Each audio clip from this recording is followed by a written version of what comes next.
Hi, it's Jamie with UK Extension, and today we're talking about a specific orchid, in this case moth orchids or Phalaenopsis orchids.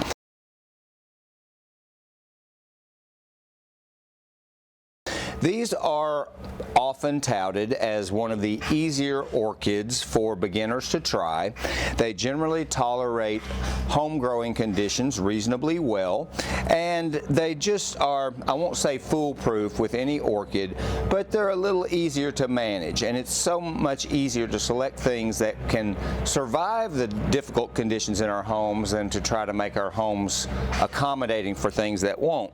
So of the orchids, the majority of orchids are epiphytes, meaning that the root system would grow to the trunks or limbs of trees just to get them up into a higher light level, typically in some sort of high humidity rainforest environment, but there's orchids from all over the world and many different climates.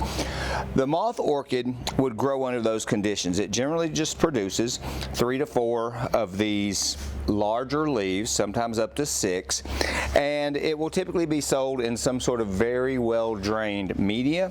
In this case, these are in some long fiber sphagnum, but the key with orchids is to keep them ever so slightly damp but not keep them standing in water. So the medium that they're grown in normally drains very, very well, and you just have to watch it that doesn't get too dry. One of the big enemies with the moth orchids would be leaving them standing in water, which is not a good practice. That'll generally rot the roots and things. So epiphytes have extremely good drainage in nature, and that's what we want to duplicate at home.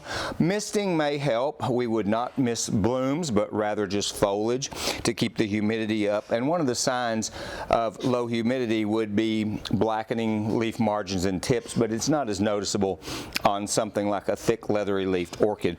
So moth orchids can tolerate most of our lower light. They traditionally bloom in the winter months of the year, so you see millions of them out in January and February, and they can stay in bloom for nearly a full year. So as these blooms fade, and they will last for weeks if not months, as they fade, you do not want to cut this whole stalk down, because what you will notice is if you cut off just the portion right below the last bloom, you will often get side branches like this that develop several months later and then will flower another time, whereas if we took the stalk all the way to the base, we would lose that. It's not the most difficult orchid to reflower, but they do benefit from going outdoors into the higher humidity, a shady spot for the summer, and then can be brought back in. So if you want to try something that's beautiful and extremely long lasting, consider the Phalaenopsis orchid or the moth orchids and see if you don't have better success with these than some of the far more exotic types.